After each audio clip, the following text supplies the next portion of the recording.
platicar dos estrellas y la luna parpadear. Ay, la luna parpadear y platicar dos estrellas.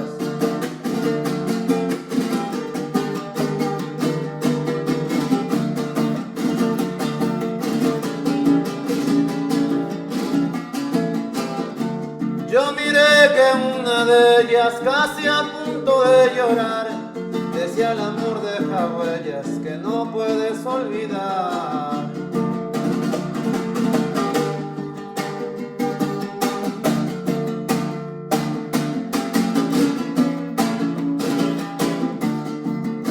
Son arena mar de la lejanía, en el horizonte llora el alma mía.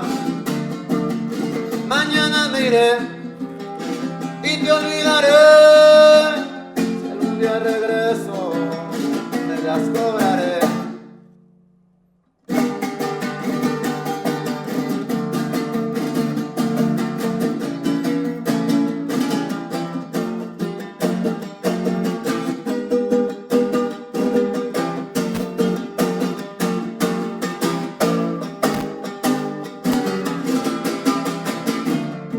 Recuerdo cuando pusiste tu mano sobre la mía, tu mano sobre la mía, recuerdo cuando pusiste.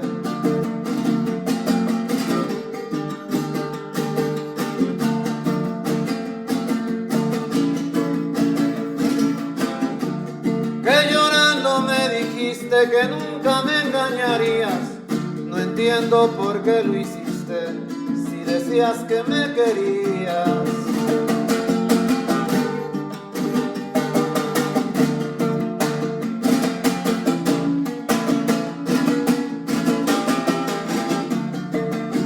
Adiós bella flor, destino incierto, que venir desde tan lejos a morir en un desierto. Mañana me iré y te olvidaré, si algún día regreso, me las cobraré.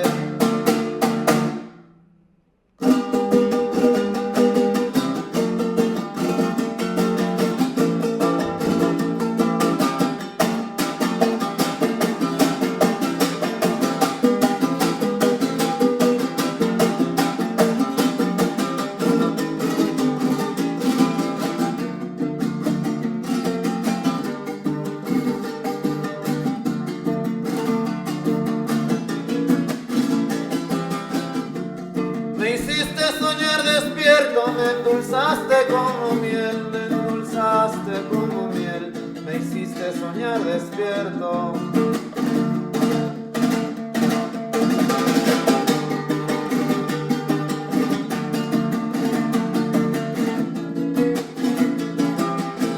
Dejé cultivado el huerto, mis caricias en tu piel, pero hoy vivo en un desierto que se dio por ser tan cruel.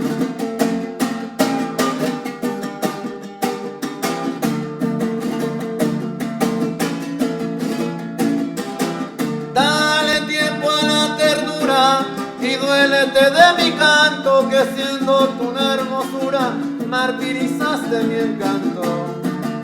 Mañana me iré, te olvidaré, si algún día regreso, me las cobraré.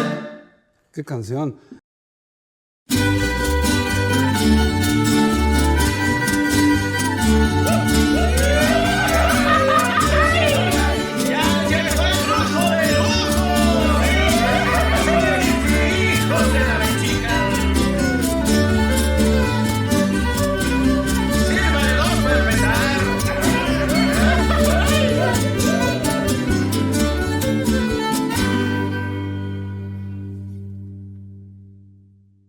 Comunidad en Resistencia, soy Federico Cruz, su brujo de lujo o brujo de cabecera, como ustedes prefieran.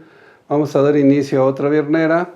Tenemos como primer tema otra vez a incidir en la homeopatía y en nosotros los hierberos. Como segundo tema vamos a seguir insistiendo en ese gran asunto que tenemos los mexicanos con la cocina y la herencia de las abuelas. El Milenio, en su edición de este sábado pasado, 6 de julio, publica una noticia donde dice, ustedes la ven, con sus chochos crecerá 138% sector médico de homeopatía. Vamos a centrar y a pulir algunas cosas de las que ya he hablado. En la televisión comercial tuve mi campaña, me invitaban y salía, incluso a veces me refiero a televisión y radio comercial, nos agarrábamos de la greña con médicos y yo como hierbero, pero eso fue en un pasado. Curiosamente, después de la pandemia, ya no nos pelan. ¿Por qué? Pues porque los patrocinadores en la televisión comercial prefieren ellos que no se hable, por ejemplo, de las vacunas que no han servido, de las vacunas que hay evidencia de que no sirvieron. Y bueno, ellos tienen patrocinador, que recordemos es de patrón, y pues ya no nos van a invitar de vuelta a nosotros los hierberos ni a los homeópatas. Hemos visto y lo hemos platicado cómo, vamos a suponer, los hierberos es de una tradición mexicana secular, y con respecto a los homeópatas, pues el Estado mexicano tiene una escuela dependiente de una de sus principales fundamentos de la educación pública, que es el Instituto Politécnico Nacional, que tiene su escuela de homeopatía. Bien, fíjense cómo abordan este tema, el reportaje que se hace. Se hace un análisis de cuánto es el gasto de una familia normal que tiene de medicamentos. Fíjense cómo servicios de apoyo, bienes de apoyo, consultas médicas, otros servicios hospitalarios, pero en medicamentos de dinero en la familia mexicana se va 42.6%. Aquí lo ven, gasto en los hogares. Pero ¿cuál es el enfoque que le da el reportaje? Hay una columna que dice recomendable, se supone está hablando de la homeopatía, y dice, pese al debate popular sobre su real efectividad, la Organización Mundial de la Salud reconoce a la homeopatía como una medicina tradicional. Pues muchas gracias, la está poniendo al nivel de nosotros los hierberos. No sé si agradecerlo o emocionarme. Y continúa, por ello no lo recomienda cuando se trata de enfermedades de alta peligrosidad. A mí me gustaría que algún médico o un representante de la Organización Mundial de la Salud me dijera cuáles son esas enfermedades. Bien, porque por lo menos se somete a debate esa condición de alta peligrosidad. Entonces, nos dice otra parte, Andrea Flores, miembro de la organización Homeopatía Asociación Civil, contó que un 60% de las personas que acuden a la homeopatía ahora pues quieren adelgazar, como es lo clásico que nos dicen los hierberos. Y sabemos que las hierbitas no hacen daño, tampoco supongo que hacen bien, por eso van y nos buscan, sabemos que no hacen daño. Entonces la homeopatía ahora es famosa porque quiere deflacar la gente, ¿no? Y ahora dice, algunos productores ya elaboran medicina homeopática para mascotas. Oigan, ya hay mercado, como dicen los mercadólogos, ya hay nicho de mercado. Entonces, la homeopatía puede progresar porque ahora, como todo mundo, ya los jóvenes ya no tienen hijos, sino perrijos y gatijos, pues entonces ya hay un mercado. Pues qué horror que tener ya homeopatía para las mascotas. Bien, entonces en tan solo unos años el mercado se diversificó, pero ya vemos en las onceras que se ocupa para adelgazar a la gente o para darle a las mascotas. Bien, esto es lo que tenemos que estar muy atentos. No tenemos alternativa nosotros de salir en televisión y radio comercial porque no tenemos nada que decir. Esto ya está dicho, nos hacen a un lado. Después de la pandemia y el gran negocio que significó la aplicación y todo el mercado de las vacunas, pues nosotros ya no tenemos nada que decir. No nos van a hablar y ni modo, es una lástima, no me lo van a creer que no tengamos nosotros ya estrella para la televisión y la radio comerciales. Ahora vamos a ver de vuelta, aquí aparece nuestro famoso póster, lo vamos a regalar en fin de año, ya estamos tomando medidas para que ustedes tengan en su cocina. ¿Qué espejo tiene que ser de la cocina que tienen a la cocina que de veras es la auténtica cultura mexicana para hacer nuestra mejor comida en el mundo, la mejor comida que se hace en el mundo es la cocina mexicana, pero también que esa cocina produce una medicina tradicional. Miren, la jornada en su viernes 5 de julio nos dice que Martín Briceño salva en un libro los sabores yucatecos de su niñez. Volvemos entonces al tema de la cocina yucateca. Representando en esta de Yucatán, ¿no? De la península. El libro se llama Cocina Yucateca, Crónicas de Infancia y Recetas de mi Madre. Este autor nos dice que está coeditado por Ficticia y la Secretaría de la Cultura y Artes de Yucatán, porque su mamá tiene 84 años y muchas de las recetas que reúne son mis preferidas y en los restaurantes no sabían igual. Y sobre todo porque algunas se están perdiendo. Continúa el reportaje. Martín Briceño destacó que se incluyen los platillos de tal forma que cualquiera con un poco de conocimiento sobre cocina puede hacerlos, porque mi mamá los elaboró no desde la pasión de una chef profesional, sino de alguien que lo hace en casa con los elementos que ella va y compra al mercado diario. ¿Ven la riqueza de lo que puede ser lo que les he dicho que tenemos nosotros, esas abuelas, esas madres que van diariamente al mercado a comprar todas las cosas del mandado y se van meneando al caminar como los barcos en alta mar? Buena noticia esta que nos dice Martín, no saben igual las recetas de la cocina, gran cocina yucateca en un restaurante de la que se hace. Por eso les recomiendo este libro, les voy a dar las señas para que lo puedan obtener. Otra noticia con respecto a la cocina mexicana es la ensalada César. Aquí viene la historia, ven, el viernes también 5 de julio la jornada publica esta gran portada de lo que es la ensalada César y cómo en un restaurante de Tijuana ya la sirven porque es parte de la familia Cardini. Una de las hijas hermanas rehace el restaurante tradicional porque ya hemos visto en algunas vierneras cómo por fortuna tuve de amigo y de paciente a Roberto Cardini, que era hijo de Alex Cardini, el que era César, el papá, que por lo que se llama esta extraordinaria ensalada mexicana, que pocos saben que se llama César, así parece que le cambió, no se puso César, sino César. El nombre es Cesare Cardini, el papá de Roberto, y pues ahora abrieron este restaurante y bueno, ya aquí se sacan la receta. Una punta importante, me decía Roberto que el verdadero queso para esto es el uruguayo, se lo recomiendo. Me decía, este es el mejor queso para ponerle a la ensalada, es el uruguayo. Hay en ciertas tiendas lo pueden adquirir. Bien, seguimos entonces de vuelta, que es importante la cocina mexicana. Ya vimos que tenemos un platillo de fama mundial que se vende en cualquier restaurante en todo el mundo y que es mexicano. Es de ahí de una estancia que tuvo César Cardini en Tijuana y pues inventó este platillo. Bien, aquí ven ustedes la carta, aquí está la foto de César Cardini, el padre de Roberto, mi compadre también fue mío. En fin, bien, ¿por qué tengo que insistir tanto en este póster? Y que nosotros tenemos que darnos cuenta de esa cocina tradicional mexicana, de que cada uno de los paréntesis y las rayas amarillas que ustedes ven en el póster,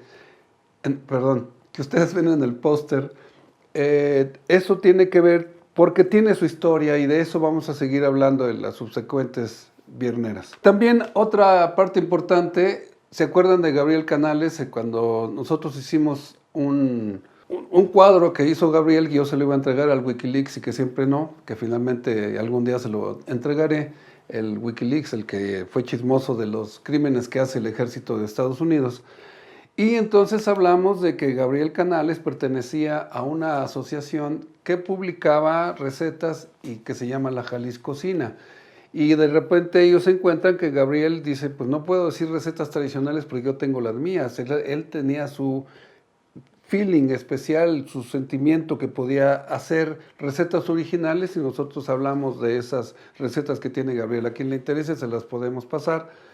Bien, entonces esto es lo importante. Gabriel, que por ejemplo, una de las cosas que hacía son estas tazas. Esta simboliza a Fedra. Miren, él hacía esos tapetes, pero también esto lo ponía donde estoy tomando mi té. Bien, otra vez la cocina mexicana.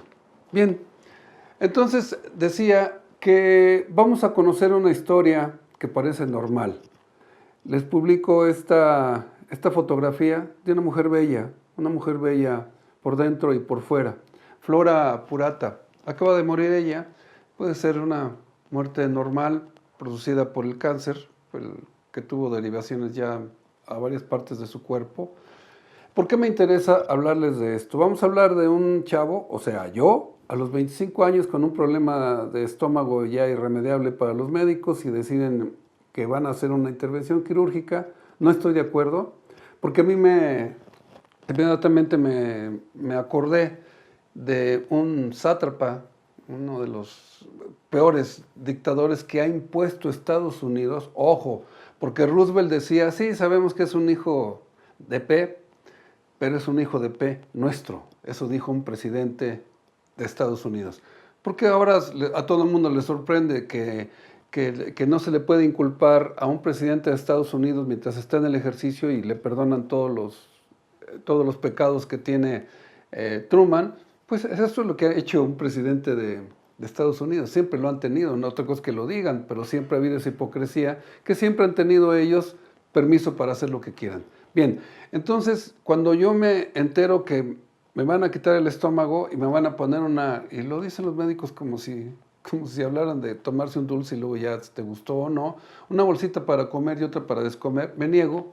Mi abuela, que es donde yo empecé a aprender esta cocina, estos sabores de los que les hablo, me recomienda a su yerbero porque ella fue curada de la artritis y la deformación que le provocó. Y todos los médicos, lo que se hacía en aquel entonces, que a ella le tocó los tratamientos que se hacían. Fíjese uno, por ejemplo, le quitaron todos sus dientes, muelas, caninos, le quitaron todos los dientes, no tenía una sola caries, mi abuela, pero se los quitaron porque decían que eso causaba la artritis. Por supuesto que no, le dieron cortisona, total se deformó. Conoce a un yerbero que iba de la Huasteca, de Ciudad Valles a San Luis Potosí, lo conoce y la cura, incluyendo la deformación, me lleva con él, le caí bien. Bien, entonces para seguir nuestra relación él me invita a conocer las hierbas, total, llego yo y él con toda soltura de su tradición de ser buen anfitrión, me ofrece el cuarto de huéspedes de su casa. Llego, me la paso muy bien y al día siguiente me da una buena noticia y una mala.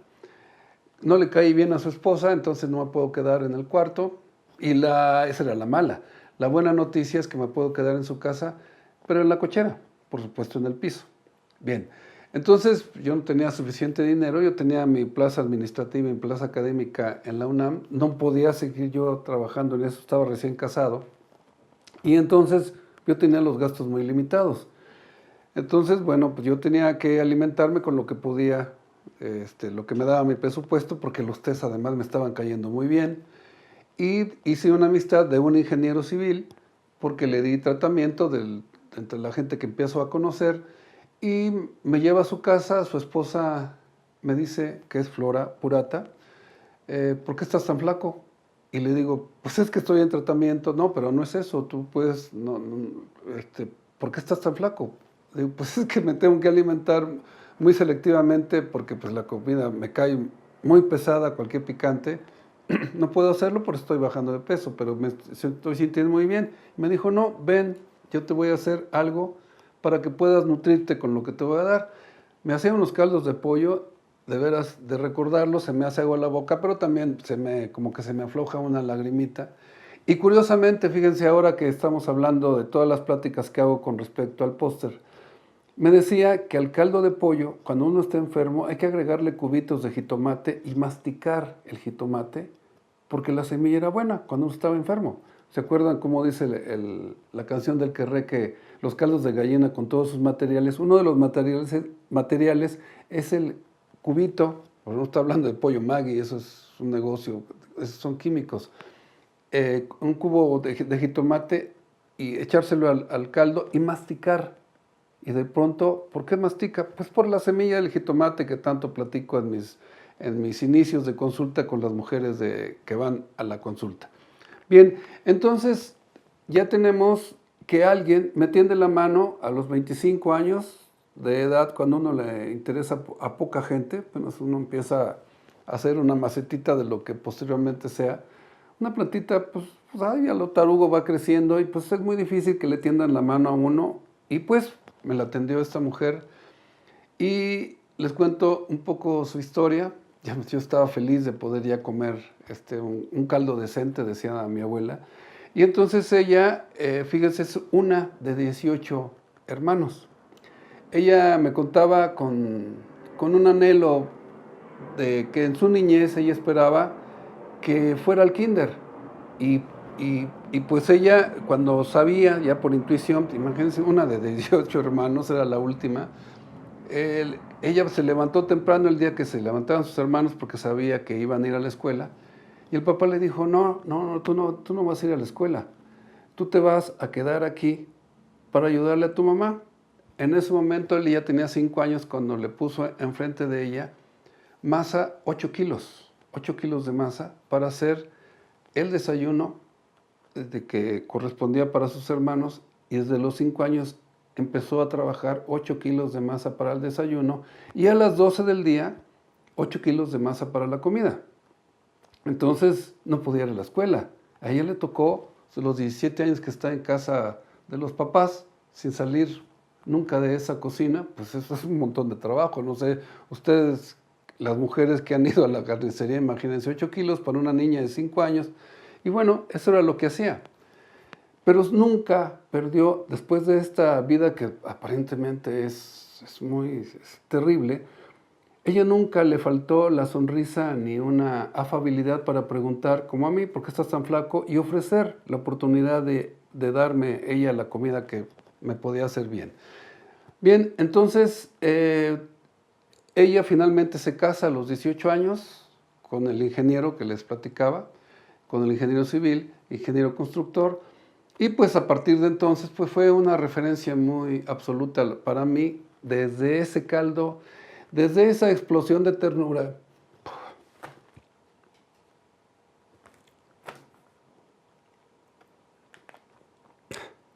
Es un estruendo callado de ternura el que ella ofrecía. Entonces, un caldo de pollo se puede volver un alimento para el alma y también para el cuerpo. Entonces, ver esa mujer que cuando llegaba uno a su cocina, a su casa, siempre eran las reuniones en la cocina, porque así deben ser las mamás, orgullosas de su cocina, y hacía un bocol, esa masa que tenía, pero obviamente ella tenía que mandar su masa a cierto molino, no estamos hablando de maseca, ese es otro producto que no sirve para hacer la cocina tradicional mexicana. Ella mandaba moler su maíz y hacía un bocol hecho con manteca. En el momento le hacía, y era una comida deliciosa. Así empezaba, en lugar de comprar galletas Marías o galletas, nos daba eso, con un café o con un té. Y eso así empezaba, y luego venían los platillos extraordinarios que ella sabía hacer. Bien, si nosotros tenemos esa oportunidad que a mí me brindó mi destino, mi manera de integrarme con las hierbas, pues fue esa cocina, esa señora que acaba de morir. Es una de las consecuencias de haber tenido esa enfermedad tan terrible que es el cáncer. Y ella es la última de una generación que me vio llegar, en buen español, muy jodido a Ciudad Valles, y de pronto encontré en el sabor del té de la B antes de la comida un extraordinario sabor que por eso se llama menta de la montaña. Entonces a mí se me acomodaron mis moléculas, se me acomodaron bien mis neuronas. Hace 46 años pasó eso, y es ahora las noticias que les doy de esta mujer extraordinaria que, como me dijo un amigo que era el dueño y editor del periódico Ovaciones, con una visión muy importante de lo que era el ser humano y la cultura en México, cuando le platicé la historia de Flora Purata, me dijo, esas son las heroínas de este país. Ahora vamos a escuchar a la Yaya y sus recetas para la cocina. Adelante, Yaya. Hola, brujo. Hola, comunidad en Resistencia. Para esta viernera he hecho unas gomitas de miel con cítricos. Y los ingredientes son 50 gramos de jengibre o cúrcuma frescos. En este caso sí se necesitan frescos. 20 gramos de grenetina natural. Bueno, grenetina sin sabor, así solita. Una taza de cualquier cítrico, ya sea limón, naranja, toronja, mandarina, lo que quieran, lima. En este caso yo la hice con unas con limón, otras con naranja y otras con toronja. Y pues todas están bien ricas, la verdad. Unas las hice con jengibre y otras las hice con cúrcuma. Pero pues ya serían la mezcla de cada quien.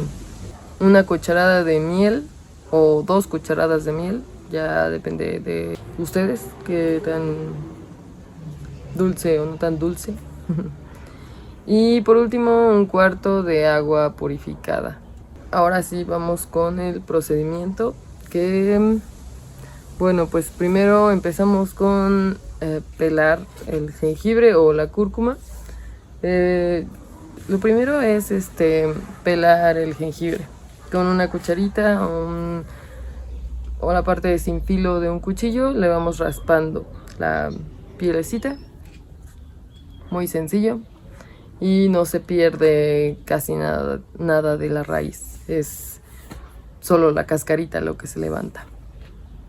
Luego, pues si quieren enjuagarlo, lo rallamos o lo picamos muy finito. Pero pues es más rápido rallarlo. Yo lo tuve que picar porque pues yo guardo el jengibre fresco en el congelador, entonces estaba muy congeladito y pues le di nada más una buena picadita. Luego lo vamos a poner en una manta húmeda. Vamos a poner el jengibre ya rallado o picadito, o la cúrcuma. Y hacemos una muñequita como con el kefir para hacerlo jocoque. Y ahora sí lo exprimimos muy fuerte para que salga todo el juguito ya sea de la cúrcuma o del jengibre. Pero bien exprimidito. Lo reservamos y ahora exprimimos el limón, la toronja o la naranja o la mandarina o la lima o lo que quieran. Y pues tenemos que juntar una taza, ¿no? Más o menos. Puede ser un poquito menos, un poquito más, pero por ahí. Yo colé el jugo. Este jugo también lo reservamos y vamos a poner en una taza agua fría, 1/4 de agua fría purificada. Le echamos los 20 gramos de grenetina y revolvemos bien, que quede bien hidratada toda. Dejamos así unos 5 minutos y mientras pasan los 5 minutos, en una ollita vamos a poner el jugo del jengibre o la cúrcuma y el jugo de los cítricos a hervir. En cuanto rompa hervor, lo quitamos del fuego y lo mezclamos con la grenetina. Revolvemos bien y agregamos la miel. Sonríete. Yo le eché esta vez 2 cucharadas de miel porque pues se me antojaban las gomitas así dulcecitas, aunque pues me empalago bien rápido, pero pues son chiquitas cantidades. Tampoco se las tienen que comer todas en una sentada, ¿no? Luego, ya que se le haya mezclado con la miel, ahora sí las pasamos a unos moldes. Pueden ser un topper gigante y más o menos planito, que no tenga muchas figuras que pues muy pronunciadas. Pues mientras esté amplio sirve muy bien, ¿no? También se pueden utilizar moldes de silicona chiquitos. Yo tengo unos 2 que uso para los hielos y que ahorita me pueden servir. Entonces vamos a pasar la mezcla a unos moldes de ya sea un topper amplio o unos moldes de silicón de figuras pequeñitas, ¿no? También yo tengo 2 de esos, usé unos y también usé unos toppers porque no fue suficiente, pero quedan muy bien. Nada más pues ya que ya haya cuajado unas 4 horas más o menos dentro del refri, hay que dejarlos los toppers con la mezcla y ahora sí, ya que pasen las 4 horas, ya que lo desmolden, pues pueden cortar los del topper amplio en cuadritos chiquitos y ya tienen sus gelatinitas o gomitas de cítricos con jengibre o cúrcuma, y pues son gomitas nutritivas y ricas, muy ricas, naturales. Y pues las de agar agar van a ser todavía más nutritivas, ya que son de algas. El agar agar es de alga. Pues espero que les haya gustado. Espero que las prueben, pues son muy buenas para el sistema inmunológico, ya que pues tanto el jengibre como la cúrcuma son muy nutritivos. Son superalimentos. Entonces pues incluirlas en la vida, esos ingredientes no está de más, ¿no? Y pues como un postrecito o algo así, pues está bien rico. Entonces, pues espero que les haya gustado, espero que lo hayan disfrutado y nos vemos la siguiente viernera. Hasta luego, tengan bonito fin de semana y nos vemos. Gracias, Yaya. ¿Cómo no recordar la niñez que uno tenía para las gomitas que siempre estaban forradas de azúcar blanca, lo que después ya supimos que era uno de los grandes enemigos, el azúcar blanca, los enemigos blancos de la salud?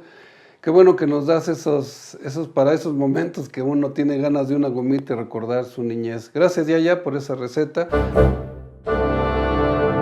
Ahora vamos al rincón literario de lo que Julia lea. A ver qué leíste ahora, Julia. Adelante. Hola, muy bonito día a todos y a todas. Espero que se lo estén pasando muy bien. Yo por mi parte bastante contenta. También con ganas de polemizar y de hablar de algo que creo que especialmente en este espacio puede dar para mucho. Entonces quiero hablar de un libro, o bueno, de 2 libros que están en un mismo libro, pero quiero dividir esta participación en 2 participaciones porque también hay muchas preguntas que yo quisiera hacerle a Federico, que te mando un saludo, Federico, porque bueno, leí un libro llamado La enfermedad y sus metáforas de Susan Sontag. Y también tiene otro libro que no he leído y que voy a leer también para discutir, llamado El SIDA y sus metáforas. Bueno, primero hablar un poco de Susan Sontag, ¿no? Que Susan Sontag, bueno, fue una escritora muy importante para mí y creo que muy importante en general para la cultura. Ella sobre todo fue novelista y ensayista, pero hizo ensayos muy importantes y sobre todo muy polémicos. Ella tenía como una voz muy potente que creo que pues para la época, el siglo XX, ¿no? Porque ella nació en 1933 y falleció en 2004, pues para la época también como tener una voz como tan como contundente, filosa, como de parte de una mujer, o sea que no era una voz como que pudiéramos decir como femenina, quizás como con ciertos sesgos o con ciertos prejuicios, sino que era una voz como muy ruda, pues, ¿no? De ella yo ya había leído antes un ensayo muy famoso llamado Contra la interpretación, que es pues un poco un alegato en contra de cómo muchas veces sobreinterpretamos la realidad, bueno, y ciertos textos, ¿no? O sea, como esta idea de, por ejemplo, el Cantar de los Cantares, que también aquí lo hemos discutido, pues que es claramente un poema de amor carnal, y que justamente los cristianos quisieron darle como una interpretación de que no, es que la amada es el hombre y el hombre es Dios y es un poema religioso, y es como de no, a ver, es de 2 enamorados, ¿no? Entonces ella un poco critica la sobreinterpretación, aunque en realidad dice contra la interpretación, ¿no? Tiene muchos ensayos sobre la fotografía. Tiene un ensayo muy bueno que se llama Notas sobre el camp, que es bueno, el camp es todo como un una concepción, un tipo de ser que tiene que ver como con lo kitsch, como con lo que es medio como cursi o de mal gusto, pero que es toda como una estética, ¿no? Y bueno, también les decía, es novelista, sobre todo hizo mucha crítica, hizo mucho análisis, había muchísimo de cine, ¿no? Del cine de la época, tiene un ensayo súper bonito sobre Godard, tiene otro donde como que destroza a Ionesco, ¿no? Este director dramaturgo. Pero bueno, entonces fue como muy prolífica, hizo de todo. Y pues justamente les hablo un poco de contra la interpretación, porque creo que un poco este libro, el de la enfermedad y sus metáforas, tiene mucho que ver con la sobreinterpretación en general, ¿no? Y en cómo concebimos las enfermedades. Y bueno, antes también de empezar, pues quería como hablar también pues del concepto de la metáfora, ¿no? Que la metáfora pues en un primer lugar es como pues un recurso literario, ¿no? En el que hacemos como una asociación en donde pues no sé, en vez de decir ay, tus dientes están muy bonitos, tú dices como, pues las perlas de tu boca, ¿no? Entonces uno entiende como que pues hay ahí un rasgo común que se comparte, entonces desplazamos el significado, ¿no? De los dientes a las perlas, ¿no?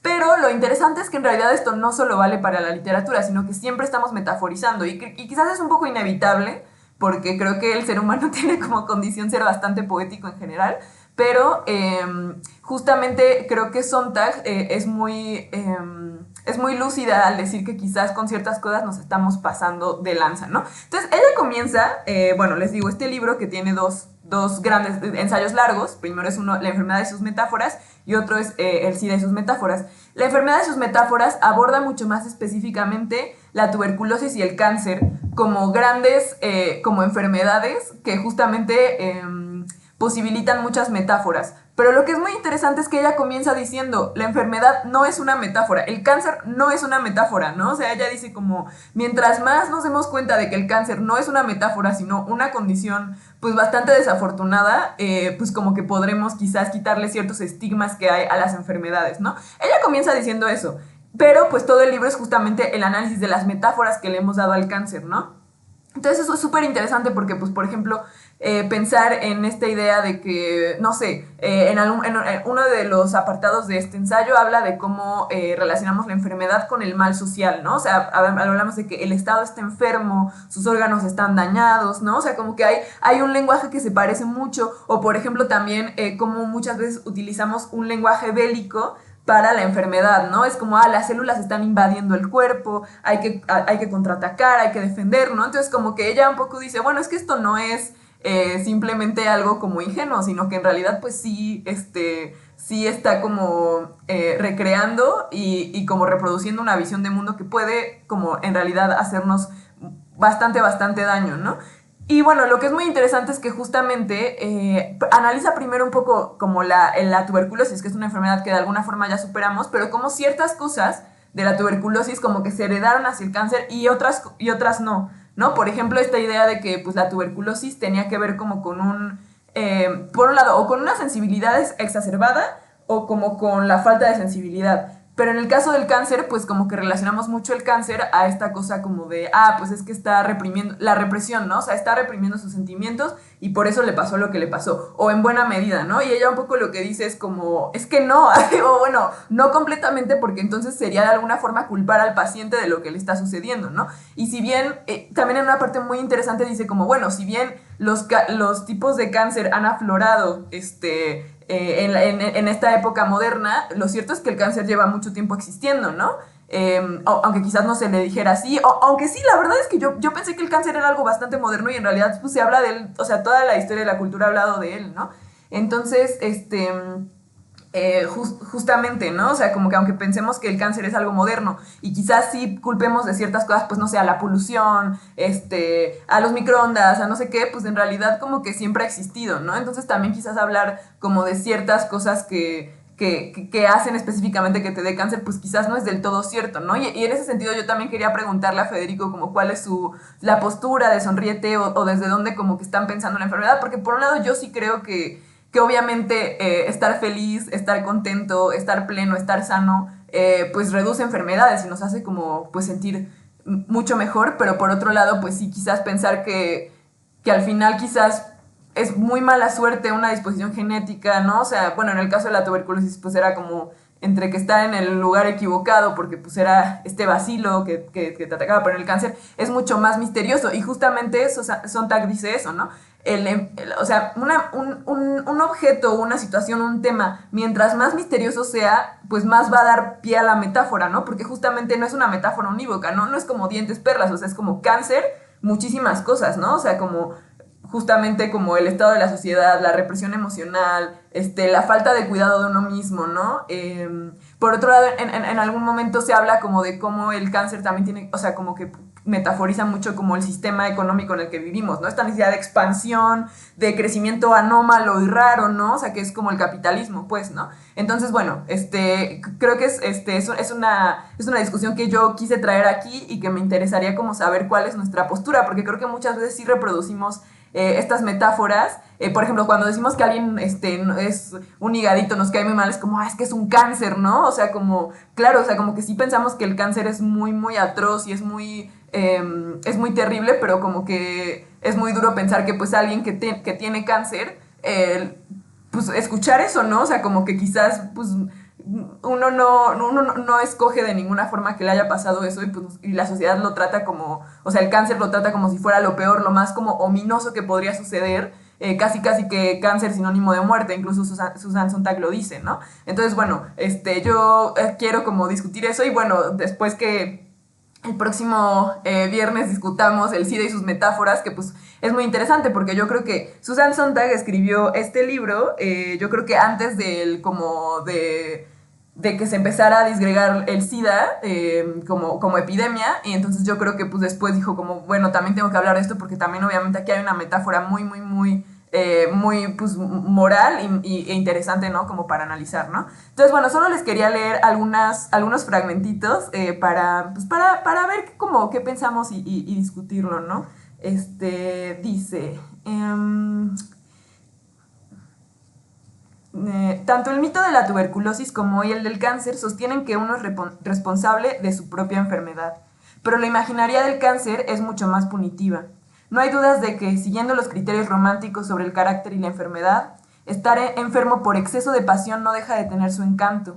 En cambio, es más bien vergüenza lo que se siente ante una enfermedad atribuida a la represión emotiva, ¿no? O sea, por ejemplo, eso, en la tuberculosis pues se romantizaba muchísimo, ¿no? Era como de, sí, en la literatura hay muchísimos casos de personajes que fallecen como de, como soy tan sensible y se moría de tuberculosis, pero el cáncer no posibilita eso tanto como la tuberculosis, ¿no? Después, aquí, es que aquí hice mis notas, ve. Según el historiador Kit Thomas, en la Inglaterra asolada por la peste de fines del siglo XVI y todo el XVII, se creía que al hombre feliz la peste no le toca. Antes de que se conocieran los mecanismos del contagio, la creencia de que un ánimo feliz puede frenar una enfermedad debía abarcar todas las enfermedades infecciosas. Todas las teorías que atribuyen las enfermedades a los estados de ánimo y su cura a la mera fuerza de voluntad son síntoma de lo poco que se conoce del terreno físico de la patología, ¿no? Un poco dice como, bueno, es que, a ver, no es cuestión de voluntad, y claramente que la voluntad puede ayudar y uno puede decir como, bueno, yo me quiero sobreponer a esto, pero no es meramente cuestión de voluntad en términos de, pues yo mañana ya me voy a sentir bien, ¿no? O sea, obviamente justamente tiene que haber un tratamiento, un abordaje de la enfermedad, pues, ¿no? Pues sí, un tratamiento tal cual. Y ya por último, a ver si está por aquí. Pues esto. La concepción punitiva de la enfermedad tiene una larga historia. Es una concepción particularmente activa en lo que atañe al cáncer. Se entabla una lucha o cruzada contra el cáncer. El cáncer es la enfermedad que mata. Los cancerosos son víctimas del cáncer. Ostensiblemente el culpable es la enfermedad, pero también el paciente resulta serlo. Las teorías psicológicas más aceptadas atribuyen al pobre enfermo la doble responsabilidad de haber caído enfermo y de curarse. Y las convenciones que exigen que el cáncer no sea una mera enfermedad, sino un enemigo diabólico, a la vez que una enfermedad mortal, lo convierten en vergonzosa. Y eso también me gustó mucho, porque la idea como de la vergüenza por tener cierta enfermedad, ¿no? Que creo que a mí, bueno, no con el cáncer particularmente, pero con ciertas enfermedades que he tenido sí me han causado mucha vergüenza, ¿no? Entonces también es como, ¿cómo como sociedad vamos a hacerle frente al hecho de... pues de justamente no seguir reproduciendo la vergüenza o no hacer que un paciente sienta vergüenza por tener cierta enfermedad, ¿no? Que justamente creo que hay muchos doctores que son muy éticos al respecto, ¿no? O sea, que sí es como intentar tranquilizar, pero pues creo que son los menos, la verdad, ¿no? Creo que en la medicina alópata sí hay como un espíritu mucho más inhumano, mucho más de, pues esto tienes, o incluso a mí me ha pasado que me diagnostican cosas que ni tengo, ¿no? O me dicen como, estás hablando muy alto, que probablemente tienes un problema de sordera. Eso me lo dijeron alguna vez, ¿no? Pero bueno, entonces es como como sociedad quizás podamos intentar erradicar la vergüenza o como al menos como aminorarla un poco, porque pues sí es un sentimiento horrible, ¿no? Y algo que me decía alguna vez una maestra es que la vergüenza es un sentimiento que tiene que ver como siempre como con un tipo de opresión o sumisión a algo, y eso es un sentimiento que, no sé, que yo conozco mucho y que me interesa mucho literariamente, pero también que quisiera que tuviera menos en mi vida. Pero bueno, ya me fui, ya me pasé un poco, pero bueno, pues quería como ahí soltarles estas metáforas del cáncer para ver qué tanto estamos de acuerdo o no, y pues el próximo viernes hablaremos del SIDA y sus metáforas, a ver qué tanto podemos ahí tejer entre las dos conversaciones. Y pues nada, les mando un abrazo muy, muy, muy, muy fuerte, que disfruten muchísimo estos días de lluvia y de calor, y nos vemos muy pronto. Un abrazo, Federico, y un abrazo a toda la comunidad en Resistencia. Grave tema el que tocas, y como siempre tu preferida es una de las grandes plumas de lo que era Susan Sontag, que ella también tuvo un problema de cáncer y escribe mucho sobre esta manera de encarar un tratamiento como tuvo ella, en este caso de cómo el ser humano afronta una noticia tan terrible como esta, como la que yo tuve, como la que tuvo Flora, nuestra heroína de hoy. Soy Federico Cruz, su brujo de lujo. Nos abrazamos en otra viernera. Gracias por su atención para nuestra comunidad en Resistencia.